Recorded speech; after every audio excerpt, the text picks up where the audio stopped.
நம்பிக்கை இருக்கு. என்னோட மனைவிய நான் தேடி கண்டுபிடிப்பேன். Story of Yuko Takamatsu searching his missing wife. Takamatsu இப்போ வரைக்கும் அவரோட மனைவியை தேடி அவர் கடலுக்கு போய்கிட்டு தான் இருக்காரு. தக்காமட்சோட மனைவி பேர் வந்துட்டு யூகோ அண்ட் அவரோட மனைவிக்கு வந்து 2011ல 47 வயசுன்னு சொல்றாங்க. எப்பவும் போல தக்காமட்சு வந்து டிரைவ் பண்ணிக்கிட்டு யூகோ வந்து அவங்க வேலை இடத்துல போய் விட்டுறாங்க. சுனாமின்னு அனௌன்ஸ் பண்றாங்க. வந்திருக்கு வார்னிங் நியூஸ். அதாவது சுனாமி வந்துட்டு 20 ஃபீட் ஹைல தான் வரும்னு. 49 and 57 ஃபீட் ஹைல சுனாமி வந்திருக்கு. To save your life you must go to higher ground.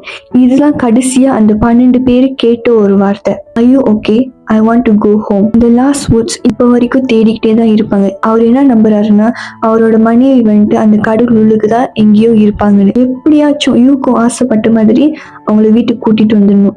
Even அவங்க உயிரோட இருக்காங்களோ இல்லையோ அவங்களோட பாடியாச்சும் எடுத்துட்டு வீட்டுக்கு போகணும்னா அவர் இப்போ வரைக்கும் விடாம தேடிக்கிட்டே வராரு.